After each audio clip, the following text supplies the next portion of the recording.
Welcome back, everybody. We're live in the studio with Mark and Steve. Yeah, we are back live, having a good time.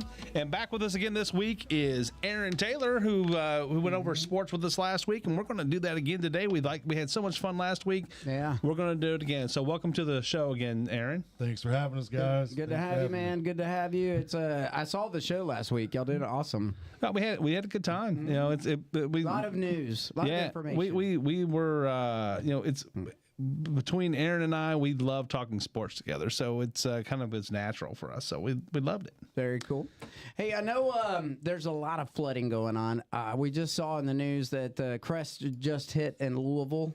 So, but around 68 feet or something like that, right? 68, like 0.9. I mean, it's pushing 69, but it's on the decline at the lower lock between us and there. So that's good. That's good. That means we're going to return to normal soon. Soon, we should start to see the decline of the flood at this point. Of course, you have to remember it hits us, and then it still has to push itself downstream. So that means it's got to crest.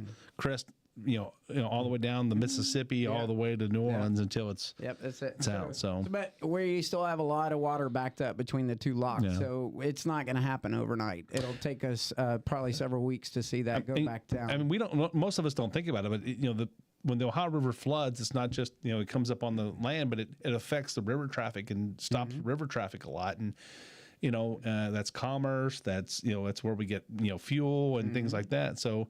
We were talking earlier, Aaron and I were talking earlier, and he was talking about how a lot of gas stations right now don't have gas, and we're just kind of speculating. Maybe that's part of it. They can't get the gas because a lot of gas comes up and down the river on the barges. They pump it out and they bring it over. So, that could be a big part of it. And some clean coal. And there's a lot of things.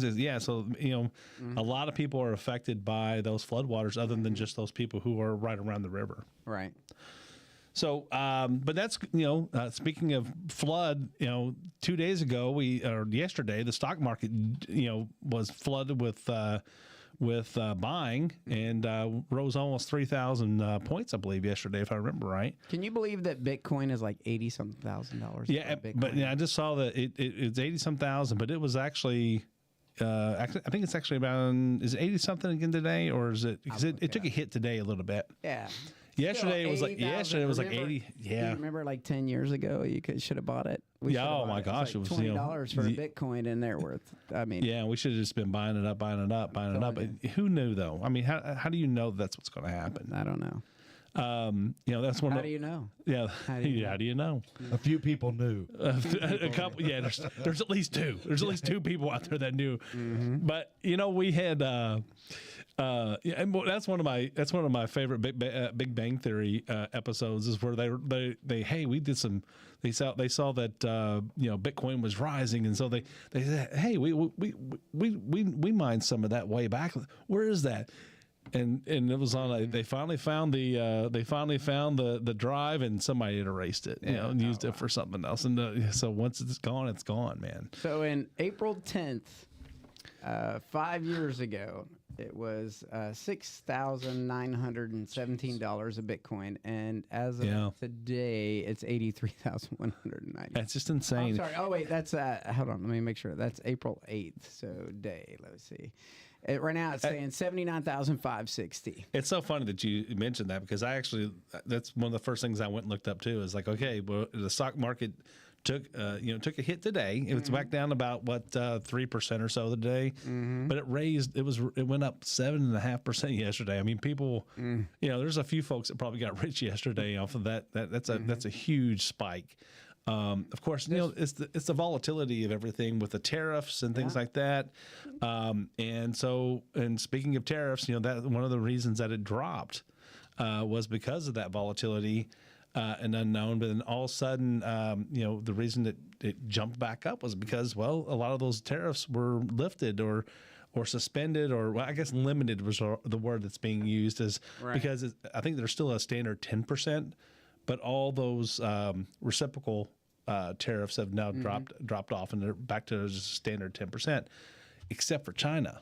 And then I think part of what happened today, and I'm not a financial advisor or anything, so this is not advice, but my opinion is what happened today is that China, they retaliated with more tariffs, and so now what's happened is they retaliated and we went ahead and jumped up another 25%. So now China goods are costing another 100 or 145% increase in tariff. Amazon stopped their shipments on some inbound products from some of their manufacturing. Yeah, I mean that's a big jump, and I mean when you're talking about I'm paying now 1.5 times what I was paying for it. You know, I pay for it and then I pay another 1.5 times. Right. You know, we're getting. Kathy's getting all kinds of emails and things from vendors saying, you know, the prices are going up. And, you know, whether it's on awards, a lot of the awards and stuff in the awards industry come from China. You know, that a lot of those are manufactured in China in bulk and shipped over here. And it's clothing manufacturers and things like that. They're kind of spread out all over. So some are in China, but most of the ones that we see are Bangladesh and stuff like that. So, Taiwan. Vietnam. And, you know, and Vietnam was one of the first ones that came out and said, hey, we'll go to zero with you if you want to go to zero. Right? Israel was another one that said zero. It'd be nice if we had textiles in the United States. I think it'd be good. Yeah. You and I talked about that a while back, just offhand to say, you know, why isn't there and such. And it comes down to the labor. It costs so much. And and believe it or not, to make a T-shirt, it's one of the few industries that is almost, you can't automate it really, because a T-shirt is the way you have to hold it to sew it and move and maneuver it. It's almost, you know, they can't really get the robotics just right to do that and keep it. It requires a sensitive touch. Yeah, so they've tried doing things like adding a stiffener to the material so that'll wash out. But then, you know, it's adding more cost to the product. But you know, who knows? There's people out there working on it, and it's one of those things. If we could figure that out, we would make a lot of money. Yeah. I work with a guy who actually ordered a printer for a side business of his, and the printer was $24,000, and now it's going to be almost $60,000. It's coming from China. Yeah. So he said he's going to wait until they pause those, and then he'll order.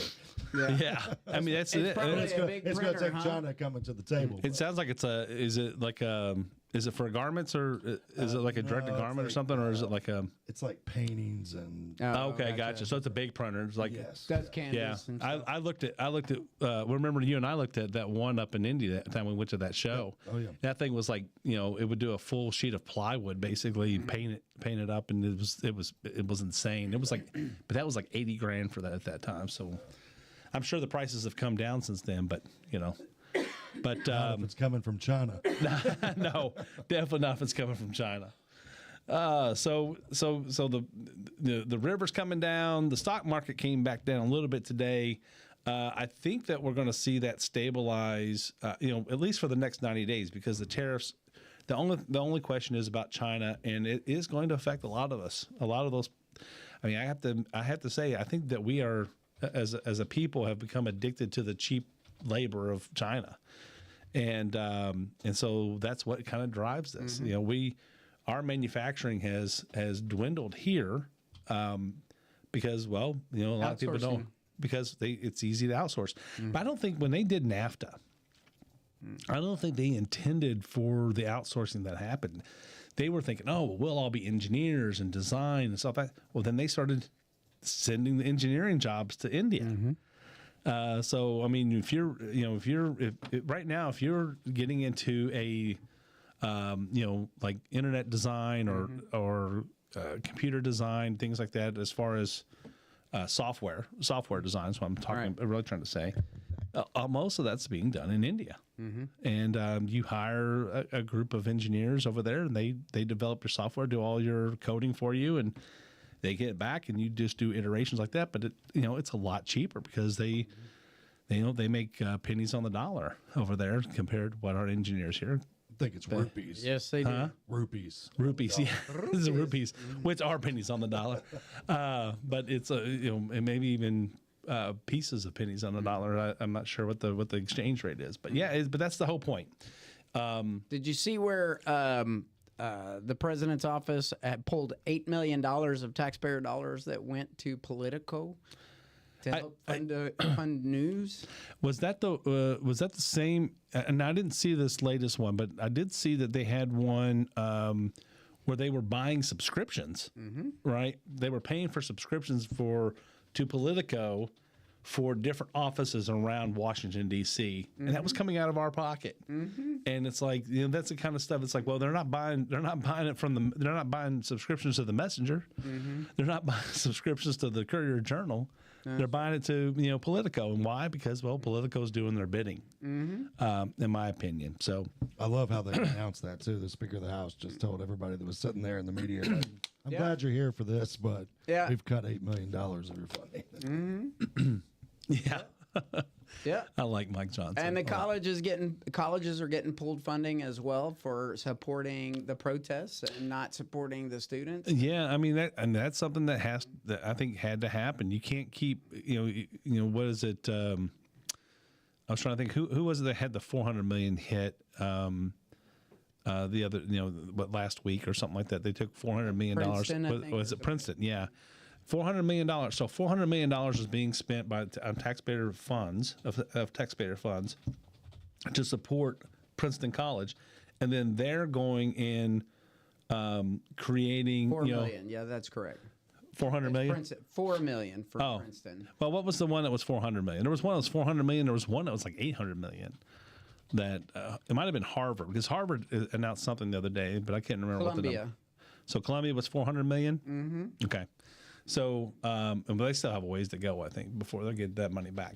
So, but I mean, it's just that Columbia is the forefront right now, or at least the example of what's going on or what's going wrong with our educational system, whether it's more important for them to be able to protest and be anti-Semitic.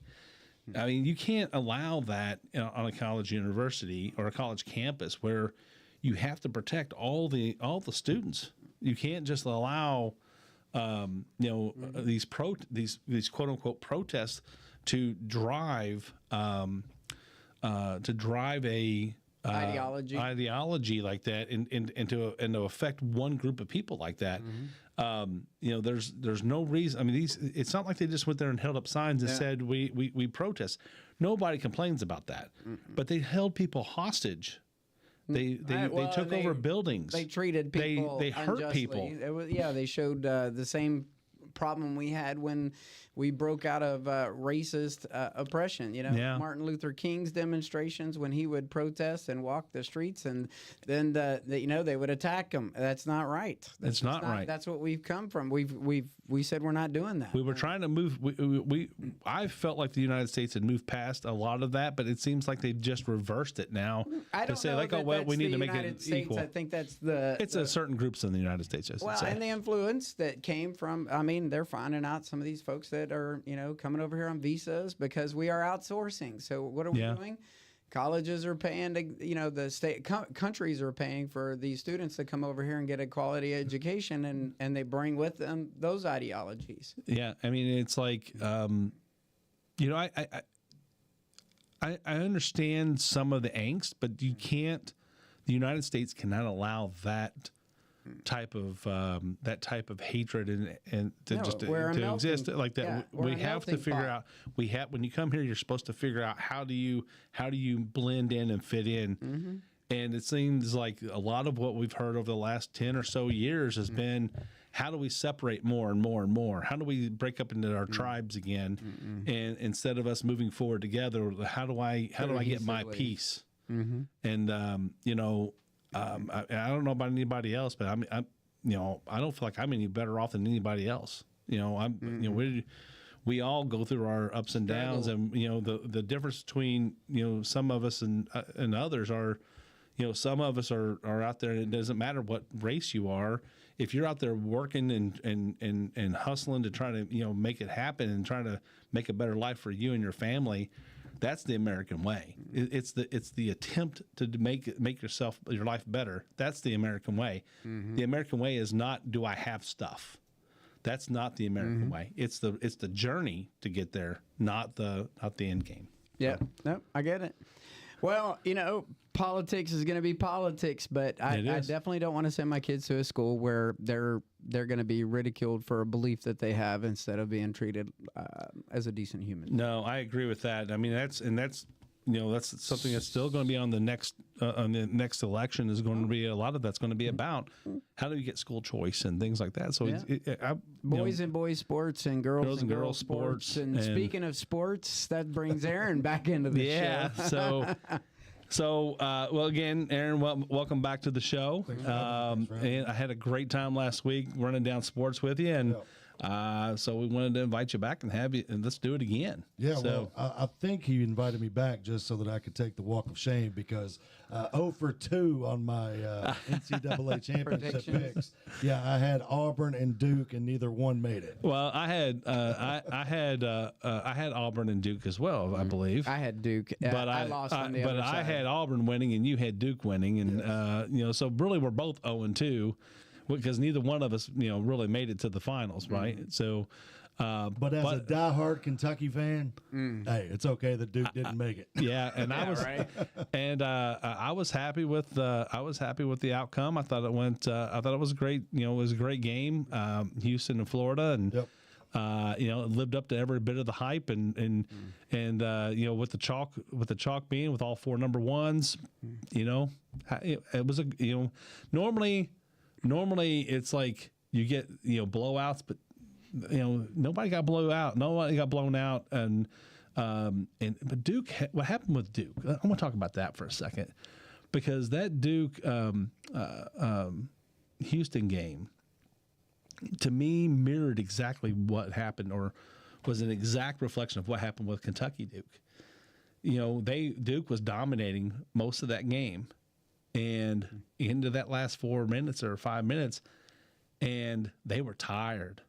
They were tired. Cooper Flagg was as great as he is. When you get tired, you get tired. And he turned the ball over at the wrong time twice, and he did the same thing against Kentucky. Same exact thing. Phenomenal player, obviously, National Player of the Year. But he's going to be a great NBA player. It's funny because, if you go back into, we could say the same thing about Kentucky, but Duke has been the favorite, even when Coach K was there many, many years.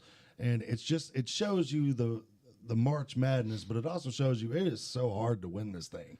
And it's getting even harder. I saw a stat. I didn't get a chance to write it down or investigate it, but it was basically saying there was no McDonald's All-Americans on these championship teams. So that's crazy outside of Cooper Flagg. Yeah. Crazy. When you're a Kentucky fan, when you're, 6, 7, 8 deep sometimes, not to have any on this team. That doesn't seem likely, especially with the transfer portal. Walter Clayton Jr., all these guys that were putting up big numbers, they just out of the gate, out of high school. One thing that's one thing I do like about the transfer portal. There's a lot of things I don't like, but one thing I do like is the fact that late bloomers get their due. That's right. Right, because there's so many guys. They get to grow. They get to mature. They get wisdom. And when they get that wisdom, they get their due, because now they're able to go and play in the big lights, under the big lights, and show their talent. And a lot of these guys are going to make it to the NBA now that may not have been if the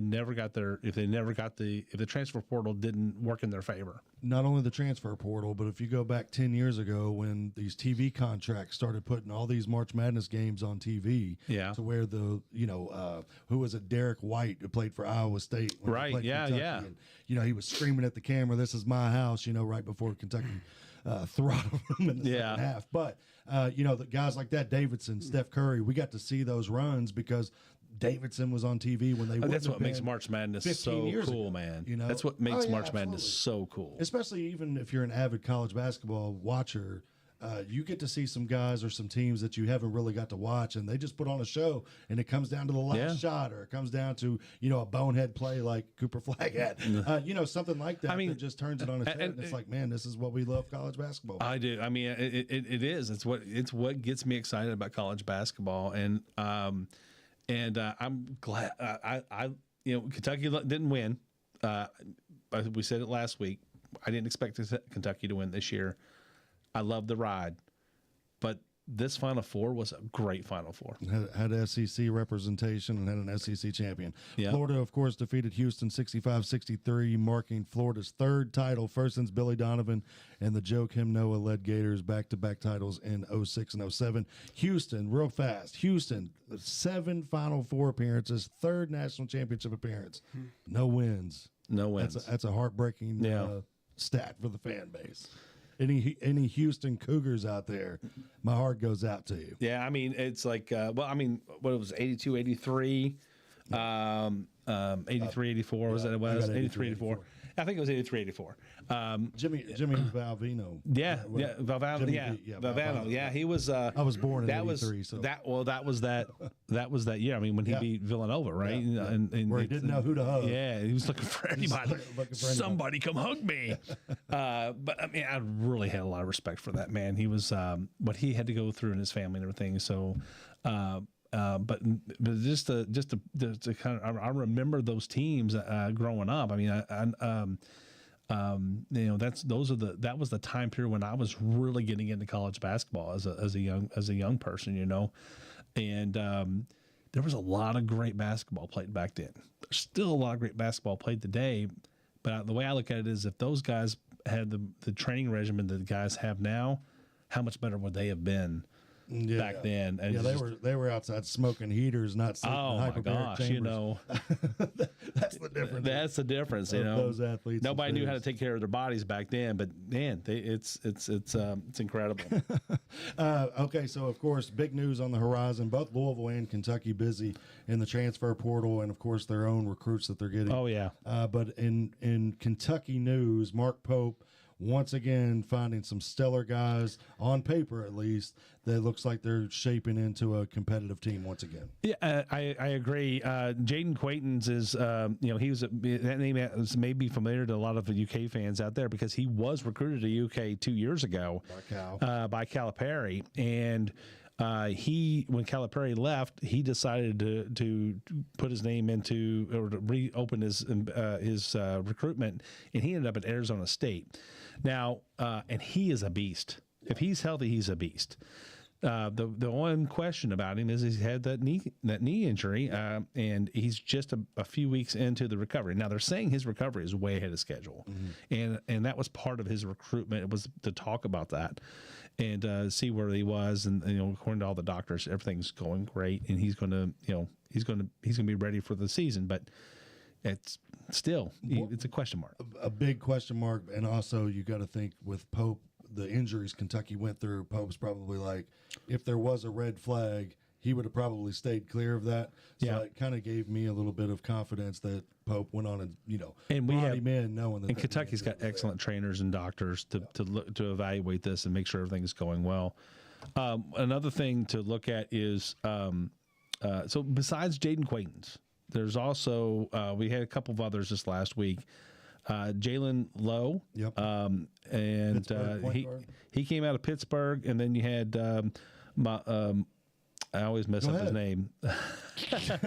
I say Mohamed. It's Mohamed Diabate is what I think it's Mohamed Diabate. We've seen him play.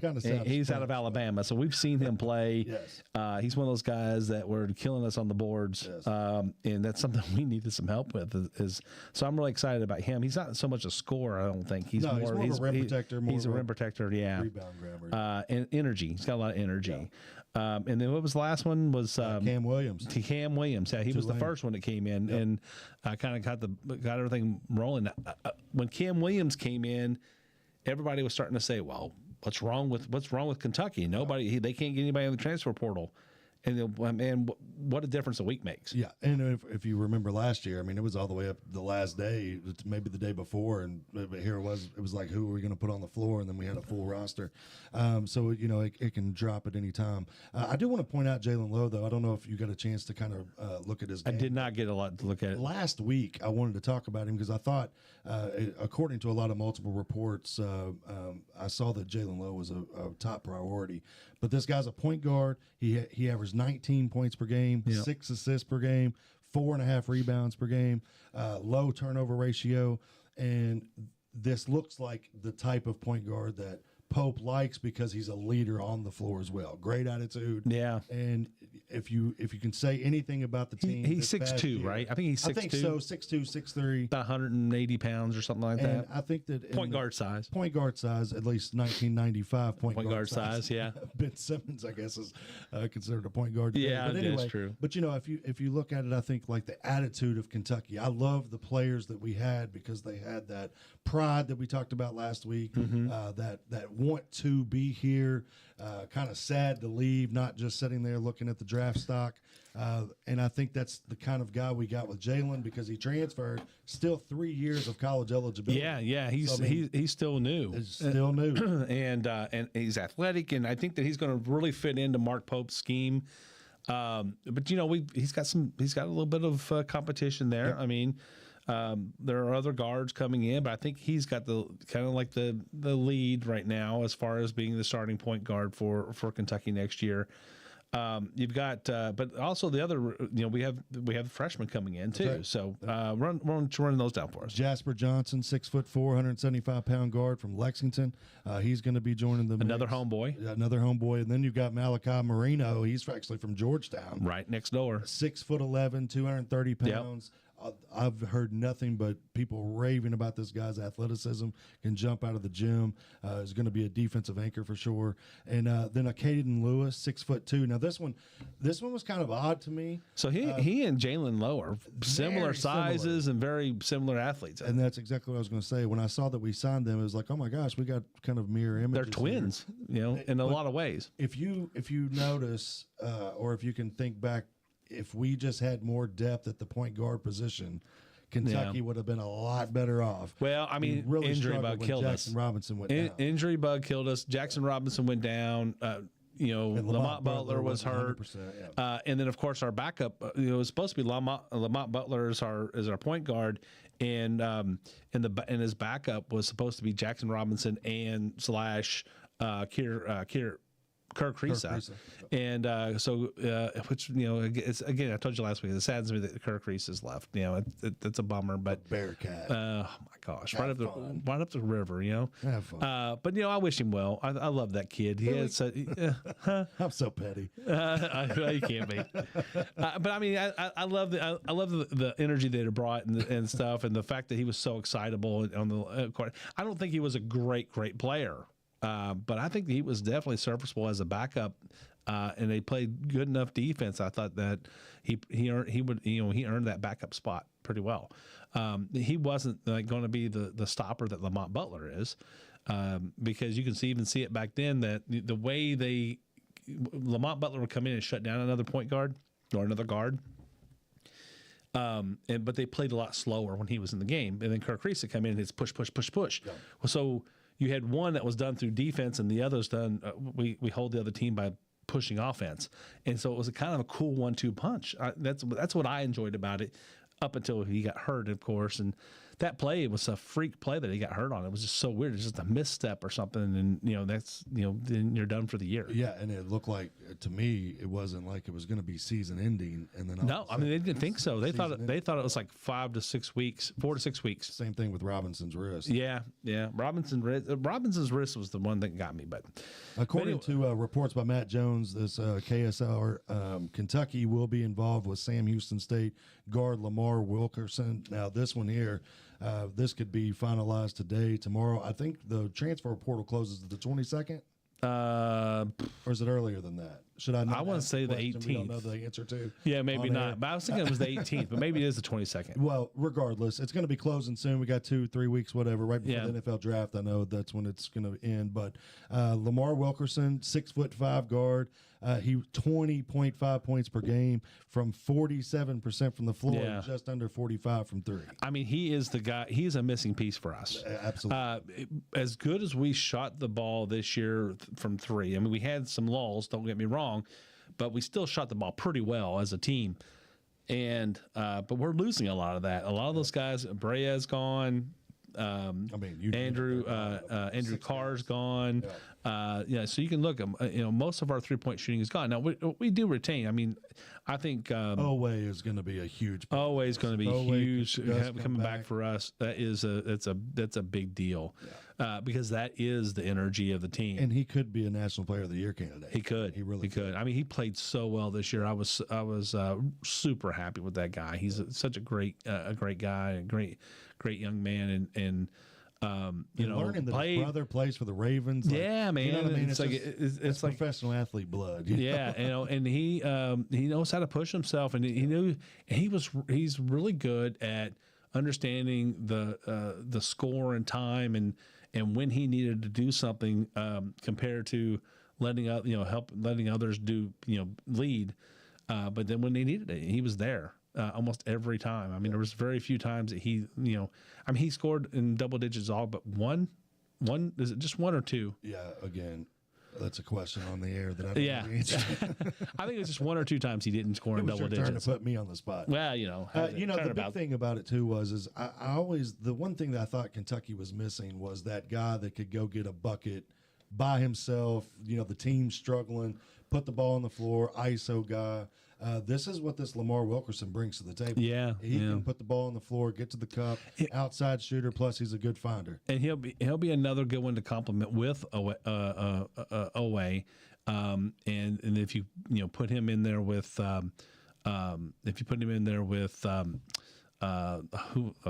mind just went blank. If you get him in there with the what was his name? The other Wildcats. If you put them on the floor with Wildcats, we're going to score. Coached by Pope. Sorry, I was trying to remember the other name we just talked about.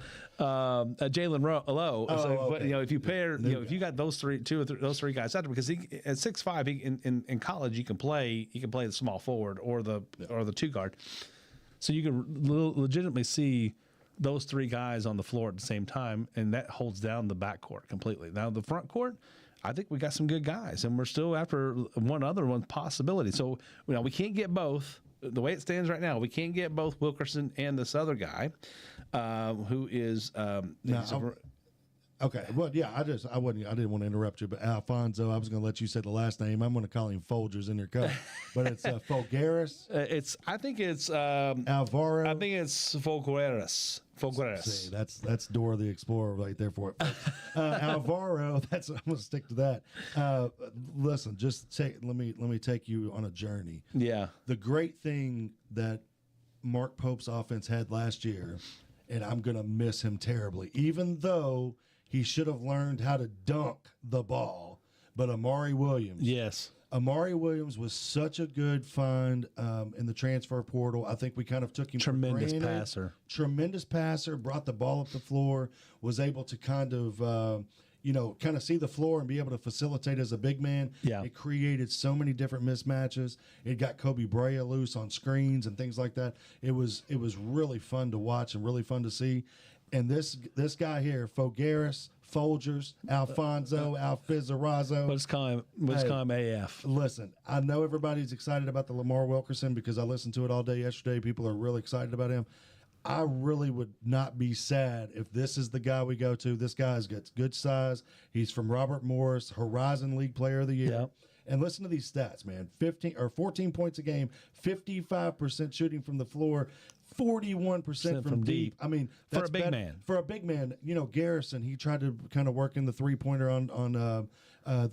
especially towards the end of the season. Garrison was serviceable at the three. But Pope said, he'll work on it. So who knows? He might turn into a sharpshooter. He's back. So, but this guy, 41% from three, 9 rebounds, 3 assists per game. Now remember, this isn't the NBA where they're playing 48 minutes. Right. This is 2 college has 40 minutes for a big man to average 3 assists a game. That's fantastic. I mean, these stats are very similar to what you saw from Amari Williams, probably around that 9-10 point mark per game. His rebounds were probably a little bit under this. I don't think Amari Williams was as strong a rebounder as he could have been.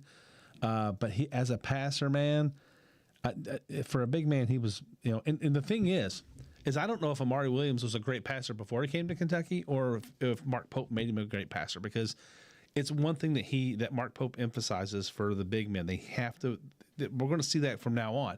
The big men have to be able to pass the ball, and so they work on it and work on it and work on it. And so I think that it was, he obviously you have to have a good eye.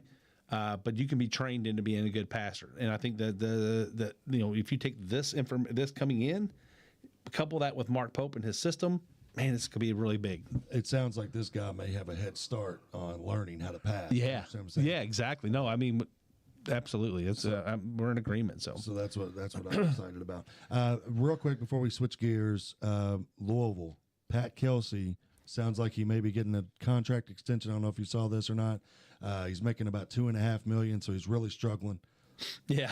The eggs prices and stuff like that, it's killing him. Well, I mean, they have like an unlimited NIL budget over there, Yeah, so well, they can afford to pay their coach a little bit more. They're going to have to put gas in their coach's car because he had a phenomenal first season. Of course, after coming off the 2 years that Louisville had previous, this was like they had just hired. Yeah, this is candy. This is candy. Yeah. So, but they signed a 5-star recruit. I saw a way too early projection. They have Louisville listed at number 5. I saw that. Yikes. So little brother, Yeah. making noise. Well, I mean, they had them making noise this year. We still were able to take care of business there, take care of business, and they were fighting it out in the ACC. And the ACC was down though. I mean, that's why Louisville didn't have, whether they ended up a 9 seed or an 8 seed. That's why they didn't. And then of course when they look what happened in the tournament. Yeah, So but you had Duke, Clemson, and Louisville. It was like a 3-headed monster. And they were whipping everybody else, but there were no quad 1 wins. Yeah.